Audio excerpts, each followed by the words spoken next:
You are now listening to the Who What How podcast hosted by Jared Wright.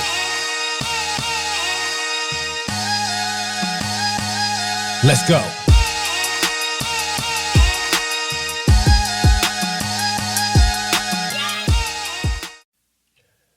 Hey, good afternoon, good morning, good evening. This is the Who What How podcast. And this is the first episode, so this is how we're kicking it off. I'm super excited. Thank you for everybody who's here, who's listening. We're starting off with a great topic, I think, and we have a phenomenal guest on today. And I would try to intro this person, but I think he's going to do a much better job of introducing himself. So who we have today is D-REK. D-REK, who are you? I am... Well, if you're calling me D-REK, you probably met me on stage as a DJ. I'm also an author, and I'm an international HIV activist and advocate. And grab something to drink. Awesome. And so I've kind of, depending on where you met me, D-REK can be a few different people. And I guess let's talk about. I guess we can start off with what you started off with. So let's talk about the DJ stuff, man. What type of DJ are you into? Like EDM? Are you into hip hop? You know, what's your genre? A little bit of all of it. Okay. A little bit of all of it. I've been all through clubs for the past 15 years. I've worked out through Florida, up through North Georgia. I've done different radio things. I've done different promo ads, different stuff. I've put together music for a couple. I've remixed for some artists. I've taken like independent artist music and remixed it, done different things. There's a lot of fun stuff to be had with that. I've really enjoyed my DJ work and still enjoying it today. Kind of got away from the nightclub thing because I'm just staying up till 3 a.m. when you're almost 40. Not as much fun as it was in my 20s. No, I understand that, so man. now I'm just kind of sticking to private events and weddings and stuff like that and really enjoying doing that. Do you have any like stories that really stand out? Like something crazy happened on a specific night or a moment happened where it was just like you was just in the zone? Or you? One of the funniest stories from the stage would be I ended up working for Senior Frogs down in Orlando, Florida. And I was jumping back and forth down there. And I used a DJ system called the emulator. Actually, I'm not sure what they call it now. The company got sold, but when I originally bought it, it was called the emulator. But it's a 42-inch piece of glass that is all touchscreen. So I'm standing behind this huge sheet of glass, and I DJ, and it's up in front of me. So, like the Iron Man screens, like in the original movie, he's like doing screens inside. That's what it looks like when you see me on stage. I'm doing pretty much the same thing. I'm just grabbing your song, laying on the deck and play, scratching and doing all that right in front of you instead of on the table where you just kind of see my hands moving. You're actually seeing me. My hands are up in the air on the screen. That's crazy. So it's a transparent glass. They can see you directly, but what you're seeing is like where the tracks are and kind of like picking one and throwing it on the deck. You're seeing the backside of it, but you're seeing through the screen. You're able to see right through it. It's pretty cool. That's awesome. I'll send you some pictures and videos of it. Okay. All right. That's what's up. So that's really cool. I always wanted to like learn how to DJ. I've always felt like DJs are just like, they just control the energy. Like they're able to shift so many things in a room. Like it's so crazy. So you said that you were a DJ. You also said that you were an author. So what type of, what books have you written? Where can we find them? I wrote a book all about my life and just the medical journey. 4 years ago, I guess now. Jeez, I'm getting old. But it's available on Amazon. You can get a hard copy. There's an ebook. It's called Operation D-REK. And it goes all the way from the story I will tell in just a few minutes, but it gives a rundown up to about the age of 30, I'm going to say, is when the boat kind of ends. I didn't think I was going to make it as close to 40 as I'm getting. Wow. So I'm actually in the process right now of writing another book. Okay, congratulations, man. Congratulations. You're getting a heads up on that. Like I am in the Right. process of writing another book. And the second one is going to be more... my tentative title is like Lessons Through the Pain. So each I will tell like either a story of being in a surgery or some kind of medical scenario and some lesson I learned from it. Got it. So because every single time I've had to go in the hospital, I've come out with new knowledge about myself.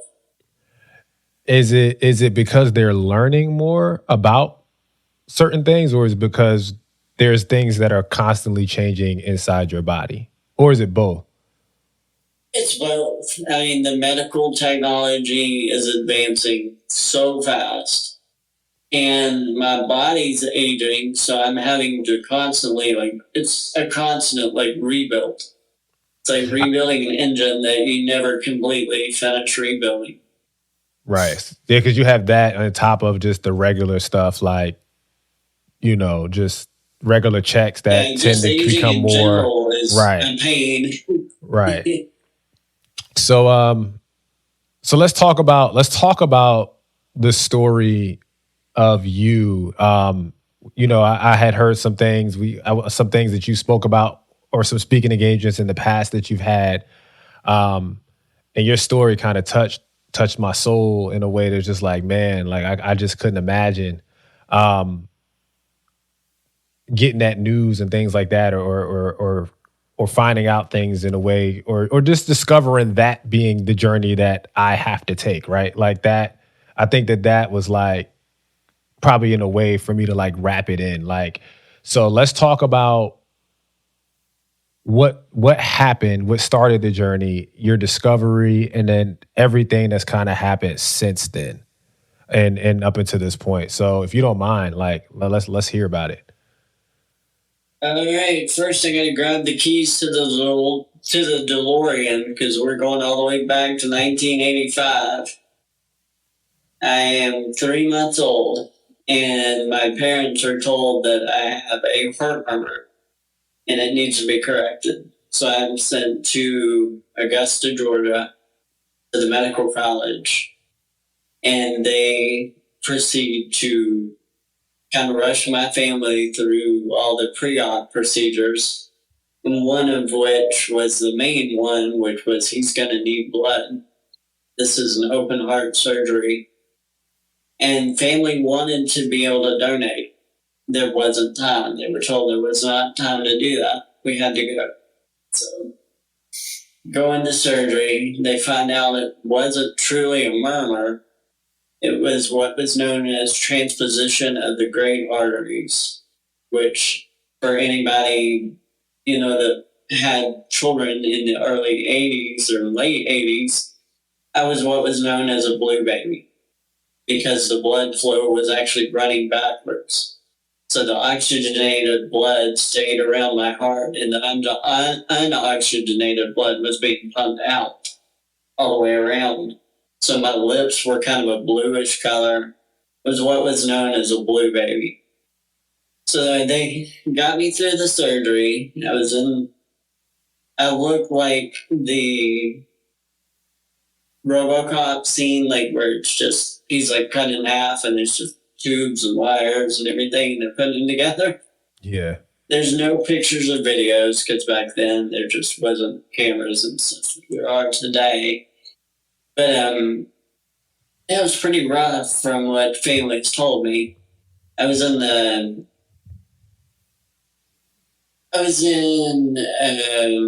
recovery for 3 months. It took me a full 3 months. So pediatric cardiac care units. 3 months before they finally got me out to my own room and then finally released home. And everything was going good, except during surgery, there was a minor error, and they hit the stenotic node, which is the electrical powerhouse of the heart. Mm. When you interrupt that causes the need for a pacemaker. So they implanted a pacemaker. So my family got the news that not only did they have a kid with now a really radical scar that goes all the way from my collarbone all the way down to my belly button, I am now battery operated. Wow. Which I'm sure they were thrilled about. Yeah, like, hold on. So let me stop you for a second, if you don't mind. So, like, in this process, have you spoken to your parents of kind of like emotionally, spiritually, mentally, what challenges they were having with having a 3-month-old baby having to go through this process? Like, they told me that it was like just a blur. Okay.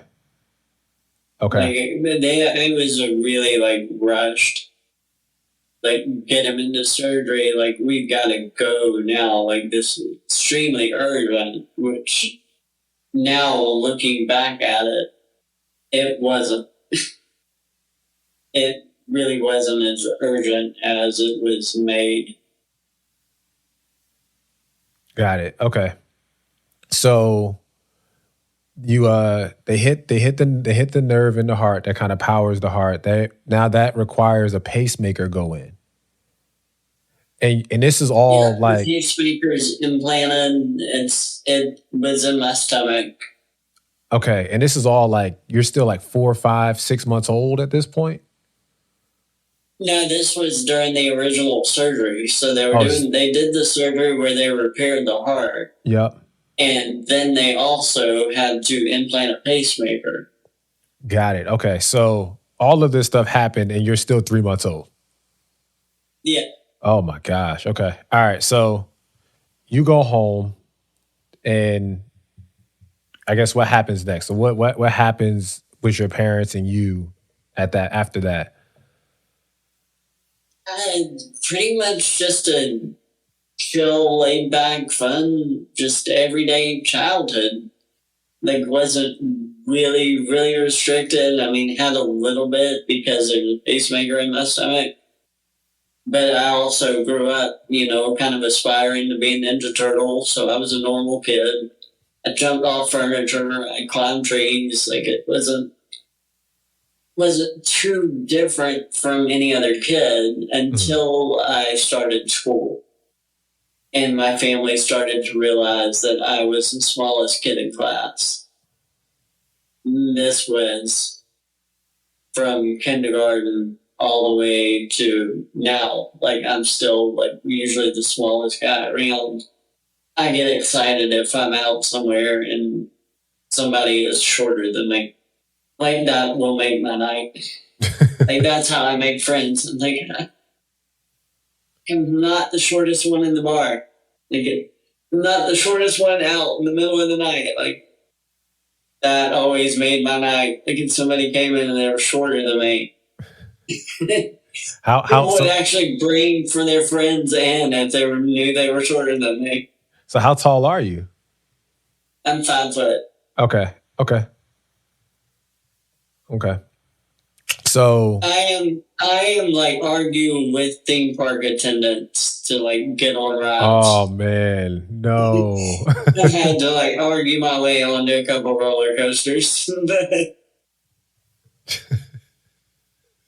Stuff like once again, like stuff I just wouldn't even think about. Man, all right. So you're a lot smaller than the children your age. And so is that cause for some concern? Are your parents like are they tall people or are they just like, are your like cousins family? Like, is this like you're that drastically different from everybody else in your family at this point? pretty much average height. So, 5'6" to 5'11". Got it. Not anybody super tall, like not anybody like over. There's a couple family members over 6 foot. Yeah. And that's like cousins and things. Like no like direct family members are extreme, like on a higher end like range of tall. Right. Okay. So it really wasn't I was never going to be that tall, but another 7, 8, 9 inches would have been great in height. Just I feel it. I was 4'11" when I was 17. Then I sprouted up, so I had some similar concerns. I was like, whoa. But, like those little things, like it's wild. Yeah. So now you're in that mode. You're going to school. You're a lot smaller than the children around you. And so what, did you go to the doctor, or your parents take you to the doctor and say, we noticed that D-REK is a lot smaller than his peers. Is there something that we need to look at, et cetera, or? Yeah, I was going to, I had a pediatrician we were going to regular, had a cardiologist going to regular. And they both just basically said that I would always be a smaller child because of the heart condition. That the heart condition was what impacted my height and weight. And that was this was back before we all had computers with us every moment, every day. There wasn't the ability to reach out into the knowledge available now. There wasn't a Google. Right. I mean, that your friends and family members were Google. So, if a doctor said something, that was what you just that's what you took. And there was we didn't think, get a second opinion. And right. Now I'm the first person to always advise somebody, if they get any kind of medical diagnosis, go ask somebody else. If you're not happy with what one doctor says, go see what somebody else says. Let them look at the same stuff and see if they give you the same answer. Okay. There's nothing wrong with going and getting a second opinion. And a lot of people feel bad about doing that, especially with their doctors, because it is such a relationship that you build with your doctor. You don't ever want to think that they might be missing something, or they might be hiding something. In my case, there was a lot being hidden. And so when you got the second opinion in this particular case, what did we discover? Well, I didn't get the second opinion until I was 16. Okay. I had gone and had the third pacemaker implanted. Pacemakers only last anywhere from 7 to 10 years. Is about average for one. Okay. So I was going to have my third one implanted. So they take one out, they put another one in. It's really a weird process because they've got 2 wires that are in my chest that are still in my chest from the original pacemaker that ran up, and they're spiked into your heart, and they just clip the bottom and then they tie a new pacemaker in. So you back up, send you on your way. But when I was 15, I had the surgery done, and I came out of it really, really rough. I actually needed CPR to start breathing again. I didn't come out of anesthesia well at all. And when I got home, I had a cough I couldn't get rid of. So I ended up having a teacher coming to my house, doing all my schooling from home for a few months. And a friend of my mom's recommended a pulmonologist that I go see him. At this point, I was 4 foot tall, 55 pounds, and I'm 16 years old. Wow. And the first thing this guy said when I met him was, "What are your medical conditions?" And I kind of sat back and I said, "Nice to meet you too." I said, "I've got a bad heart." And he was the first person to ever tell me, "Your heart has nothing to do with your height or weight. There's something else here." And he ran me through every single test he could think of and that he could do. And everything came back negative. Every single thing came back negative. So he kind of threw his hands up, and he sent me to the one place I did not want to go, which is, you'll understand this, he sent me to Gainesville, Florida. No bulldog ever wants to go to Gator Country. No, never. Then he sent me there to go see an endocrinologist. So I got to whole new doctor, new words, big words. I didn't know what it meant. All I knew was that they were going to give me human growth hormone shots. Or I was going to have to give them. I actually had to give them myself. Wow. My mom did. I still can't give myself a shot. But it worked. Human growth hormone worked. It's what all the baseball players and like different athletes got busted for using. Yeah. Because it does make a huge impact. Like, if anybody ever thought that it was bullshit, like, it's not bullshit. Like, you really do pack on weight and everything from it. But I gained a foot in height and gained 50 pounds. Yeah, that's crazy. In about 18 months, about 16, 18 months. And I went in for a checkup, and I found out that my doctor was using my medical records to teach students. She was the head of endocrinology. So what they would do is they would take my chart and they just block out my name and any personal info, and they just give those copies to these med students. And, you know, that's your patient. They present with this, this, and this. What do you do? Here's everything in their history. One girl in the class raised her hand and said, he had blood in 1985, and I don't see a record of an HIV test anywhere.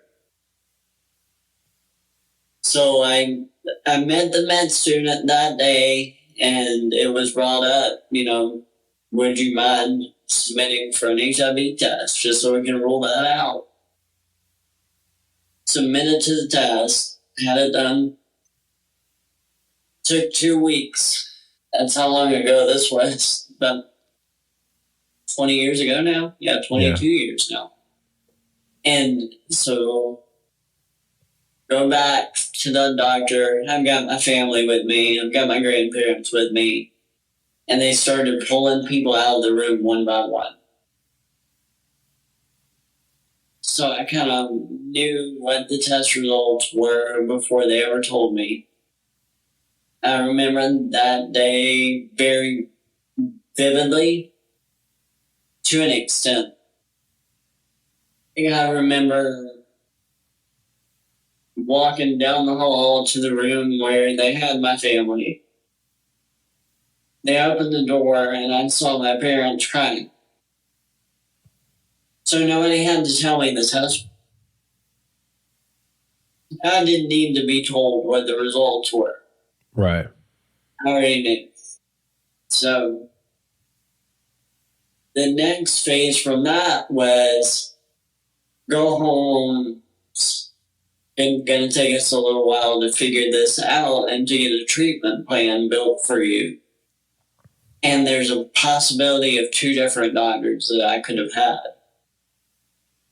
And they told me, they said, one guy's extremely strict, by the book. The other guy is a little more laid back. He's,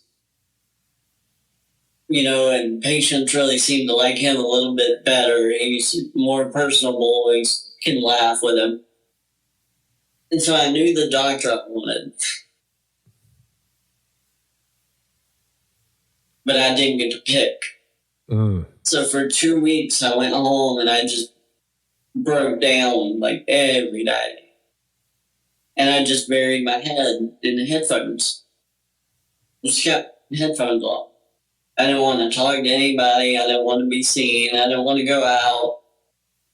I needed those 2 weeks just to like get that feeling out because I thought I was going to die. When I heard the words, they told me directly, you have AIDS. I was diagnosed with AIDS. I had wasting syndrome. My body was on the verge of shutting down completely. That's why it took 2 weeks for doctors to sit down and plan out my treatment plan because it was going to be very touch and go. There was going to be only so much that they could put me through. Yeah. So fast. And luckily, when I went back, I got the cool, laid back, fun doctor. Okay. And the first thing he said to me was, "Put your hand up."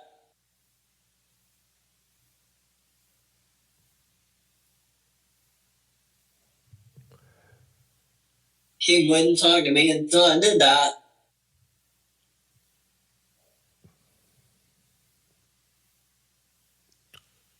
He spoke to your spirit, man. Let's have that moment for a second, man. Like, first off, let me just pause you for a second because there's a lot of like coincidences that aren't coincidences that happen. So the doctor teacher is utilizing your records specifically in a classroom. And there's a student in this classroom that's on her journey to becoming a doctor. And she had the ability to look at your chart. This is why perspective and life and human beings and ideas and open-mindedness is so important. And having as many people, good-willed, good-hearted people in your corner and counsel, like, is so important. So she looked at your chart and said, hey, he had a blood transfusion and he's never been tested. Let's see that. But then let's also talk about the humility of the teacher to listen. Right? Like, let's take this information that this student is giving and let's apply said information because I know who the file belongs to. This isn't a hypothetical situation like you're treating it in this classroom. Like, this is a real person that we can help right now. And application gets done. You get the test results back. And you have another opportunity to get the doctor that may be speaking to you medically. But you got the doctor that's speaking to you spiritually first. Like, I'm not even going to talk to you medically until your spirit is at a place that you are able to receive what I'm getting ready to tell you. Like, that's just like we live in a time now where like spirit life is so dead. And we posture all the time on our phones looking down that we forget to look up. And he's like, look up. Don't look down. Look up. That's just powerful, man. That's just like that. Well, what he told me after is even more powerful. So what did he say after that? He told me I would go to his funeral. He doesn't go to mine.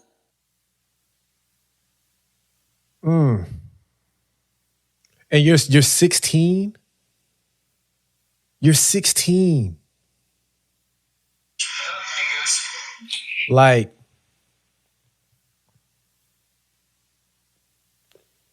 I like, I just,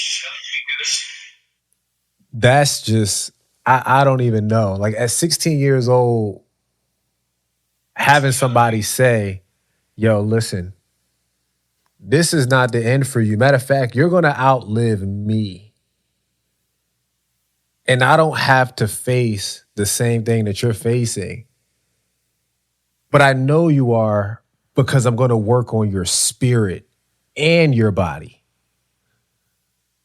Yeah. Like you're going to do this through this, and I'm going to be with you until I'm no longer with you, not until you're no longer with me.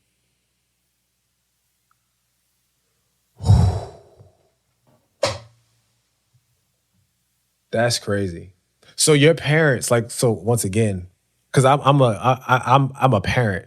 So like in my head, I'm like, if my son got diagnosed with something, not even like HIV, it could be anything. I'm like freaking out. Like my son got COVID, I'm like freaking out. You know what I mean? Like, oh my gosh. And that's nowhere near the impact of like HIV, especially in that time, right? Like it was so totally different, the relationship that we have with HIV today. Or maybe it's not. And then maybe I'm ignorant to some of the things that are still the same. And, obviously we'll talk about that. Isn't. Yeah. Yeah. Well, so we'll talk about that. But it's just like to hear that and that time for your son and kind of like up until this point, like there's always been things going on. So you've had the heart situation, you've had the pacemaker situation. Now we have this. And and now with all of that, as you're going through these challenges in your life and in your body, the doctor's like, I know what your story is. I see it right here one way, but you're going to outlive me. That's crazy. Yeah. Keep going, man. Keep going. I'm sorry. Like that's just he was an awesome doctor. And me and him had our moments where I wouldn't talk to him.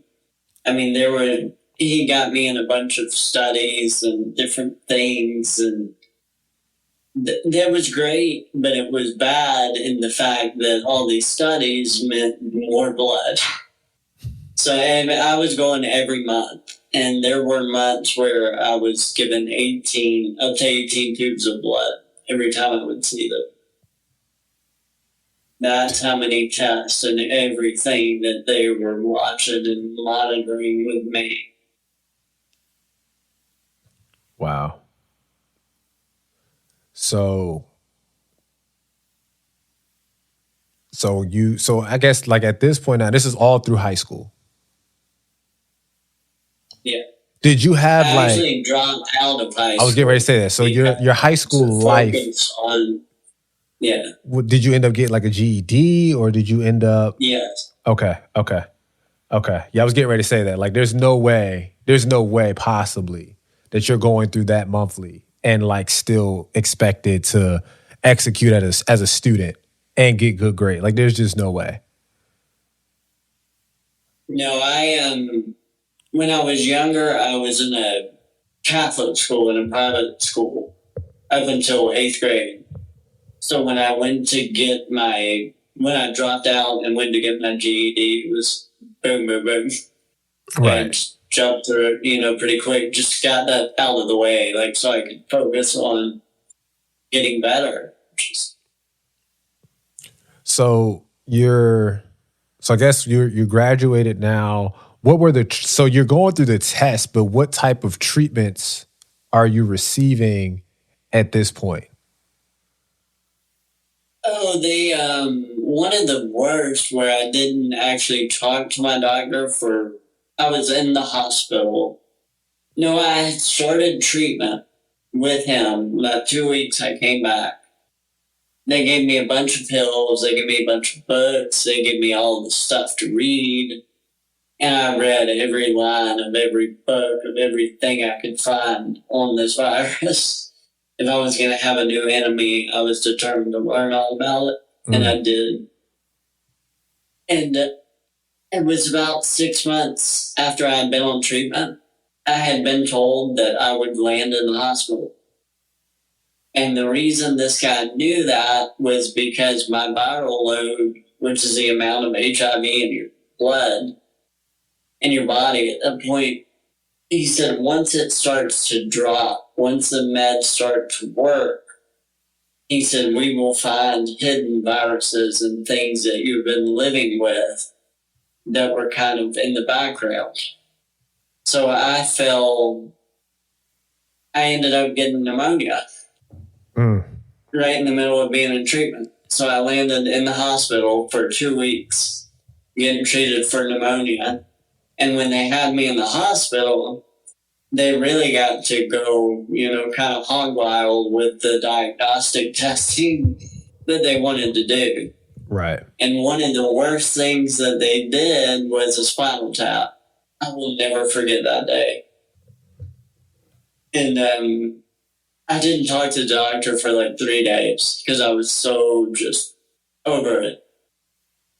Like they had been putting me through x-rays and dye tests and they're taking blood every day, checking different meds, doing this and kidneys. Just running every test they could think of at me. To the point I just got exhausted. And I found out that I could leave the hospital. Like you could leave when you wanted? Well, they actually gave me a pass. They gave me a pass to leave for a few hours. Okay. They said, yeah, you can get out for a few hours. So the nurse came in and they took the IV out and they let me go. And everybody thinks this story is a joke, but it's 100% true. My family will back it up. And I believe I put it in the book. We went to go eat lunch at Hooters, which was right down the road from the hospital. Look at D-REK going to Hooters, man. It gets better. I walk into Hooters, we get our table, and the waitress is also one of my nurses. And she is really not happy to see me. Is she not happy to see? Hold on, wait. At the moment she's at work, and she's seen me at both of her jobs, and she knows that I'm supposed to still be at her other job. So her first question was, who in the world did you con to get out? And I had to explain to her, I've got to be back in about 3 hours. I'm coming here to eat lunch, and we're going to go to a movie and walk around the mall for a little bit. And then I'm heading back up.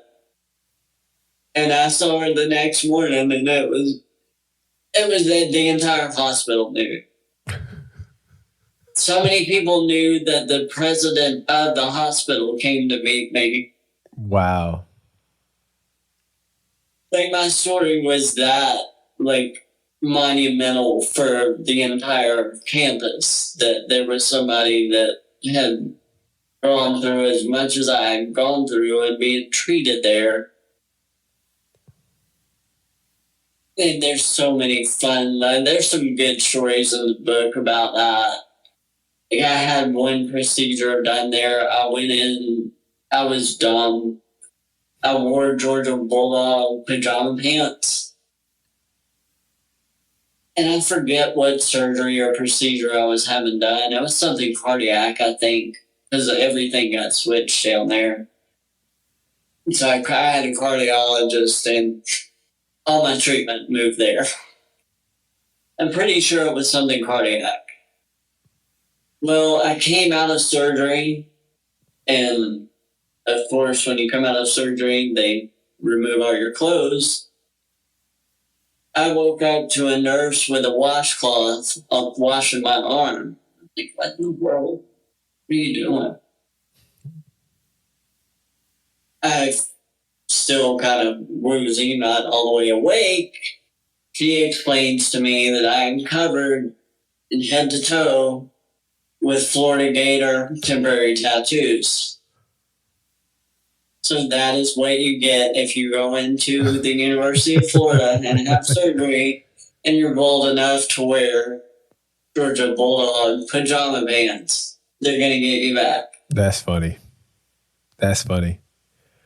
So I had like really cool, fun medical teams down there that, made it not as rough as it could have been. Like we laughed a lot. I also like we pause for a second and talk about like people in the medical field, like real heroes, man. Like real heroes, like frontline impacts for people medically. Like it's like, and there's so much like knowledge in that space. There's so much new discovery in that space. There's so much like understanding of the body in that space. There's so much care and kindness in that space.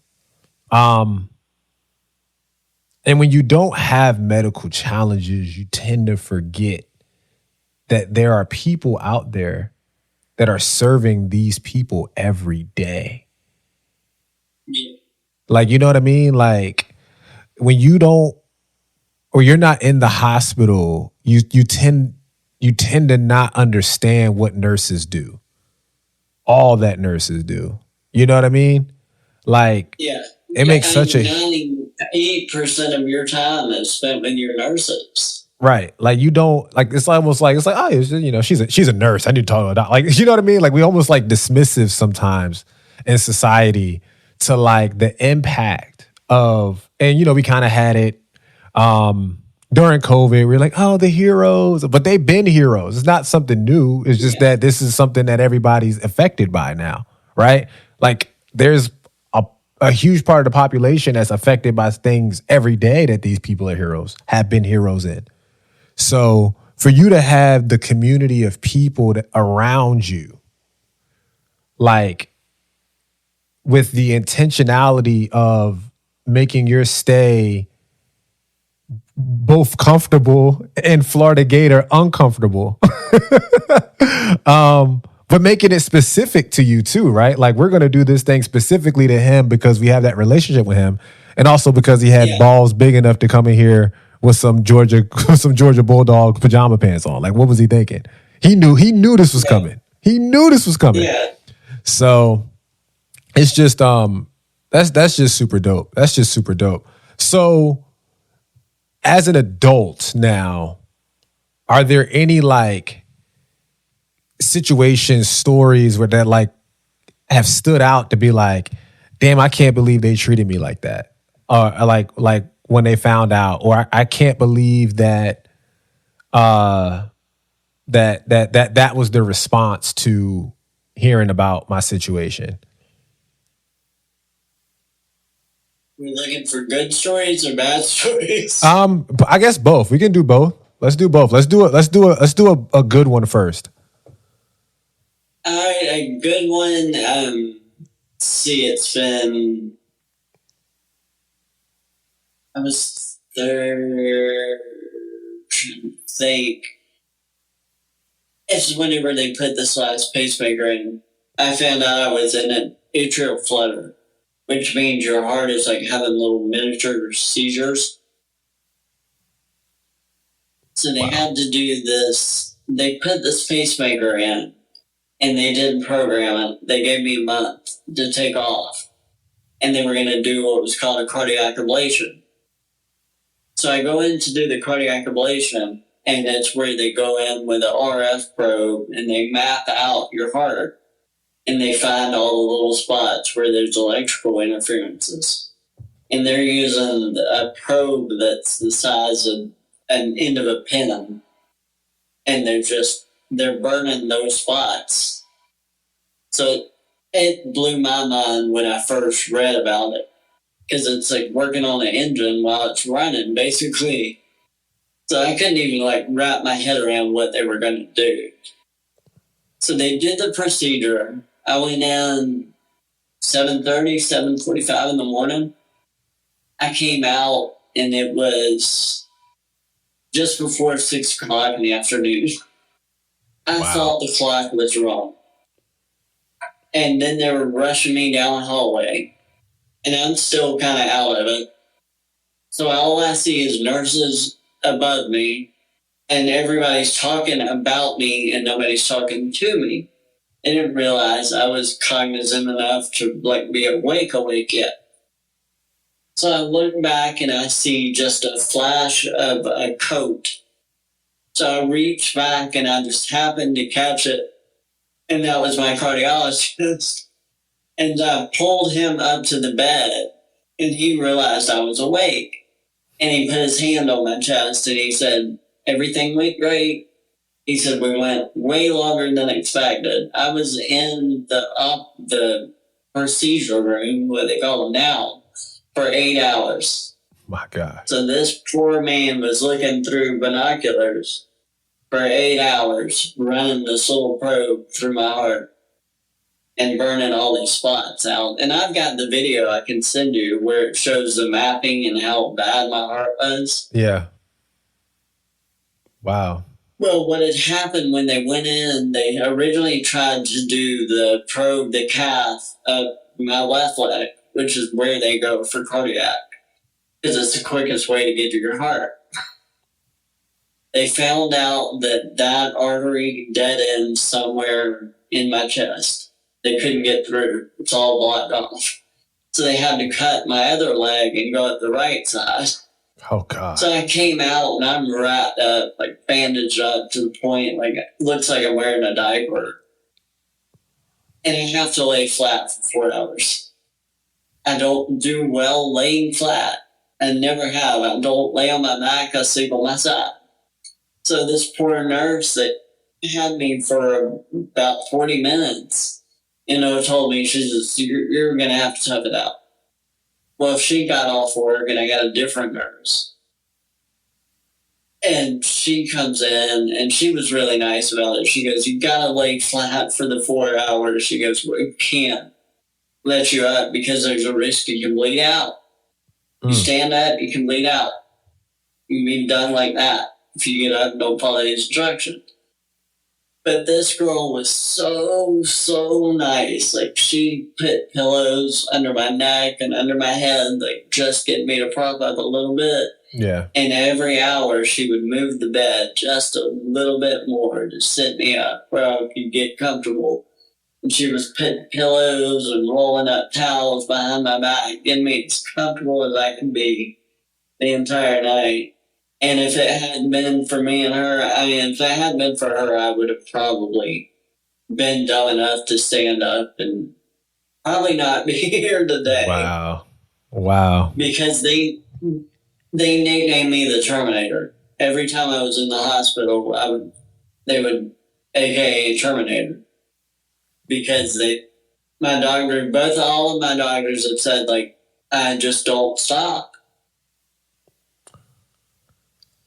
So let's pivot. So let's talk about, I have some questions. I kind of want to give you the opportunity to speak to them.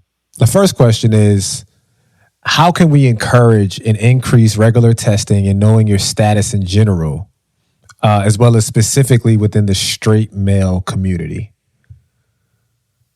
There's going to have to be more visibility in TV shows and in media, commercials. Specifically, right before I came up here to start this with you, there was a commercial for Victoria, and the entire commercial, I didn't see anything relatable to it that any heterosexual man would see themselves in. There was not a moment in the commercial for that, and I think that's a big disservice to the entire country and to the entire world. Yeah, almost like heterosexual males are impacted by HIV. Almost it's this is not for you. Almost like if there was something for menstruation or something like that. Obviously that's something for women specifically. It's almost like the commercials are kind of catered to, this is not for you guys. Yeah. And that's a big problem because the numbers don't lie. And the highest number being affected right now is the heterosexual community, especially women. Heterosexual women are the highest number of new infections. Wow. How can we, regardless of status, like destigmatize being positive in our communities? I just have the conversations, like as uncomfortable as it is. I mean, there's so many different routes to start the conversation. I've started it multiple ways. Like you can start it through music. You can go back and think Eazy-E passed away from it. Freddie Mercury passed away from it. I mean, so many different celebrities have dealt with it. So many different shows are starting to have characters that live with it. There's just so many different routes to start into these conversations. And it's okay to misspeak. It's okay to not know. That's how you learn. Oh, that right there, you just hit something on the head for me, man. Like there's so much fear in saying something wrong today. Like that we tend to not say anything at all, right? Like, oh my gosh, do I have permission to say this? Yeah, like I would much rather like somebody misspeak and me have a teachable moment. Right. But I'm never gonna like down talk to anyone, especially in that arena. And I would rather have a teachable moment than to not have a moment at all. Yeah. That's good. That's really good. I think, we kind of talked a few weeks ago. And there was one of the things that kind of stood out to me in that conversation. We were talking about you equals you, I think is what it was called. And that was the first time that I heard about that. So I would love for you to kind of talk through what you equals you means, what that campaign is, and kind of how that impacts things across the board. That was actually started by a man named Bruce Ward. And it's a huge international study that has been done with, I can't remember the exact number of couples around the world. But U equals U means undetectable equals untransmittable. So undetectable means that your meds are working so well that the levels of virus in your blood are untraceable. Like they're not detectable levels. So you get, once you hit that, you can no longer transmit the virus. You can't transmit the virus. It's been proven in thousands and thousands of couples all over the world. It's proven science now. And a lot of people don't know about it. I mean, the word is still really getting out there, and I've heard about it for years, but I'm also in the arena to hear about it. Right. And it's not being taught like it should be. It's not being spoken about like it should be. It's not being broadcast to an audience that really needs to hear it. It has really sadly become kind of locked in an echo chamber amongst advocates and, just people that are already in it. Right. And it's nice and for newly diagnosed, it's a great thing. It's a great message. But for someone like me that has been living with it, and I'm undetectable, but when U equals U came out, I was skeptical of it. I honestly was, because it was just, I was very, very leery of it. When I got diagnosed, it was all about make sure you always have condoms on you, make sure you're doing the safest practices you can. Yeah. Protect not only yourself, but your partner. And then U equals U came out, and it was like, oh no, if you're on your meds and you're taking your meds correctly, like, there's not, a whole lot you really need to worry about. Like, you're doing what you're supposed to do.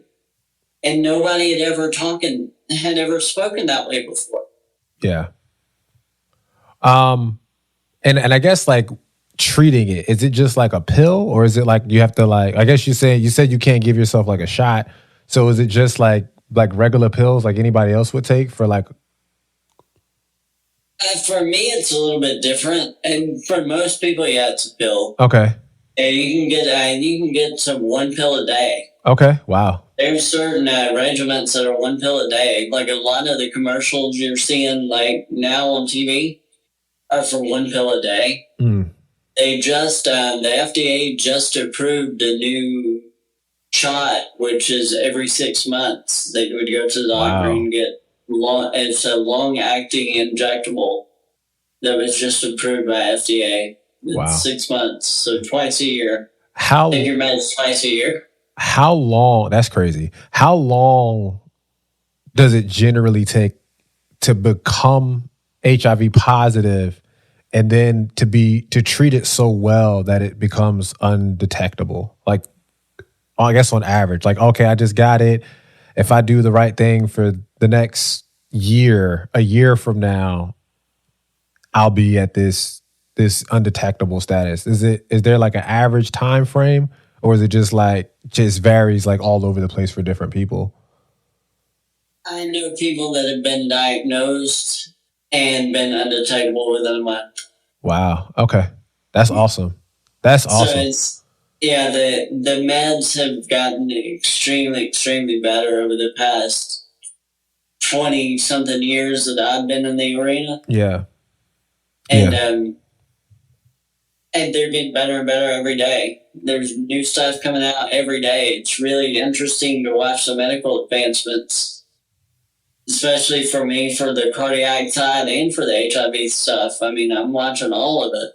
Yeah. How do you think homophobia in the world shapes like our public discourse about HIV?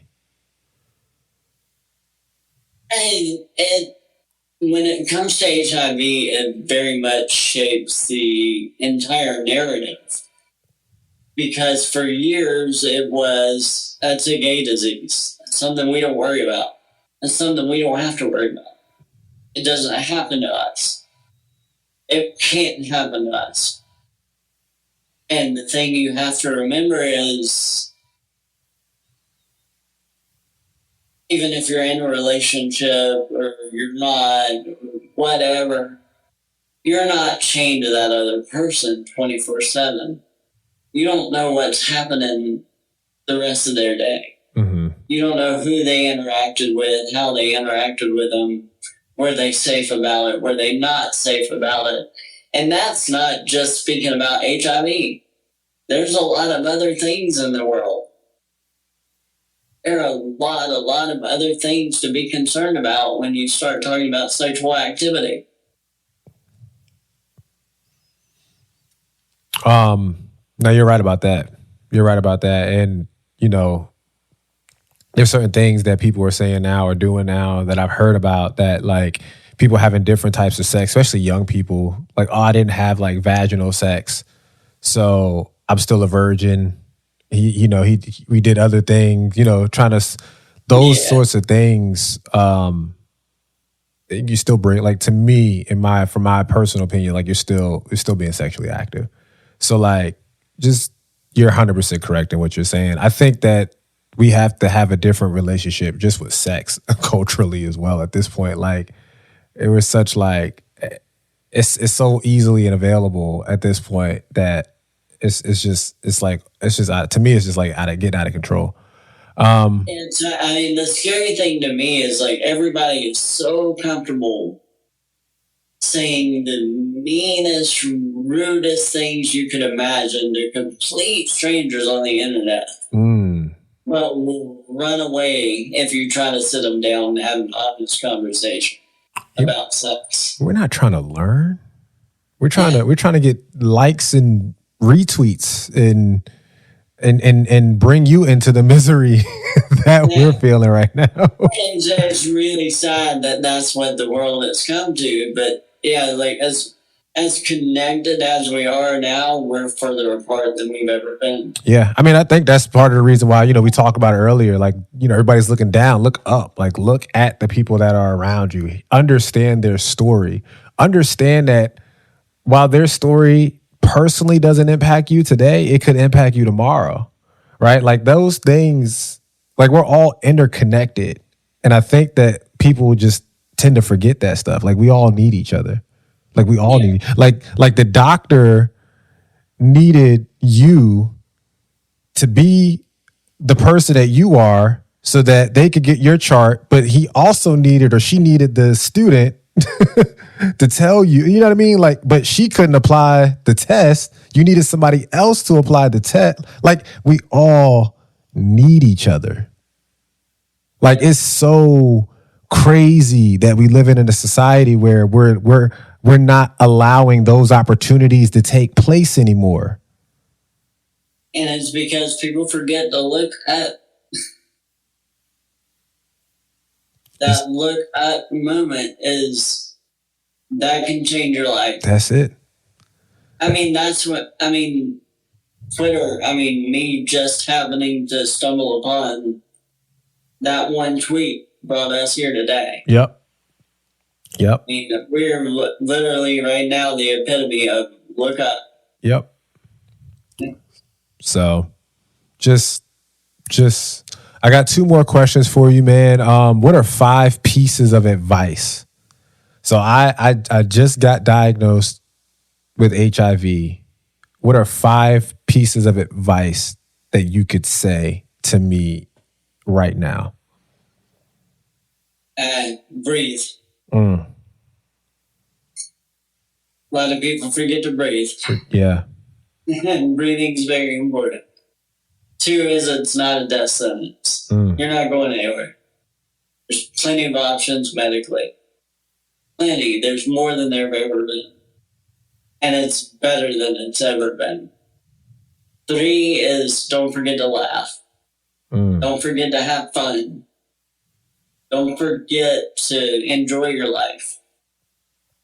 4 would be learn. Learn about it. Read about it. Empower yourself. Don't ever walk into a doctor's office again without feeling like they can talk to you like they're like a peer. You want to be able to know their language. Learn their vernacular. Don't ever put yourself in a scenario medically where you feel like you're being talked down to. And 5 would be find your playlist. Build your playlist for those bad days. Have a bad day playlist. So many people forget to make a bad day playlist. Do you have one?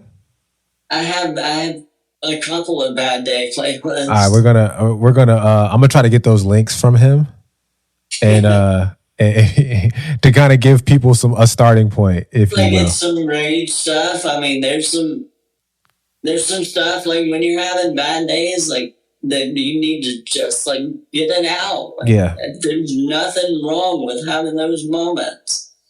People like to get down on themselves when they have those kind of break moments, but everybody needs it. Whether you're in your car by yourself and you just need to crank the music up, go for it. Yeah. Have that bad day playlist that can reset your entire day.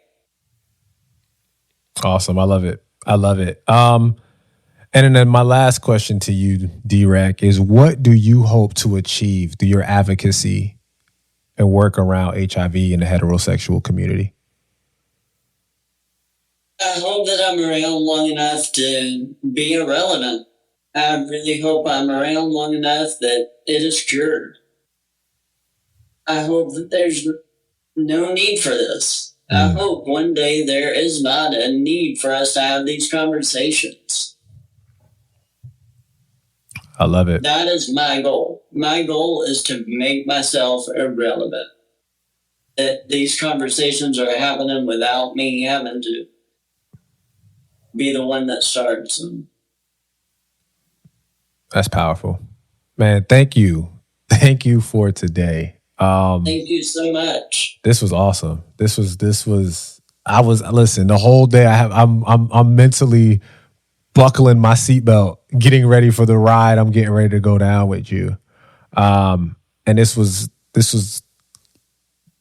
better, different than what I thought it was going to be. So thank you so much for the time. I do got one other question. This is a spur of the moment thing, and if I need to like cut things, I will, to make it a little bit shorter. I need one track from you, like one song from you to end the podcast. Oh, one song. Oh man, you're putting me on the spot. Yep.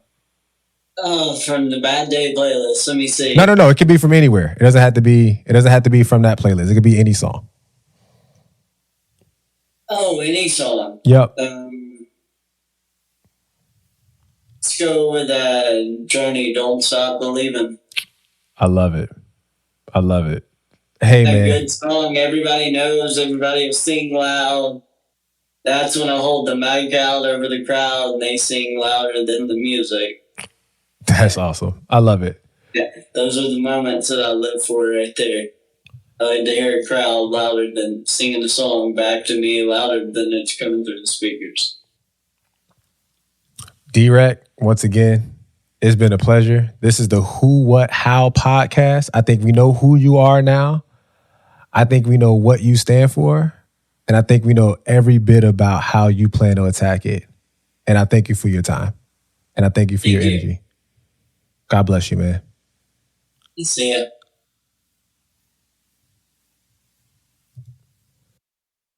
Thank you for listening to today's episode of the Who, What, How podcast. If you enjoyed it, go ahead and hit the subscribe button and share it with a friend.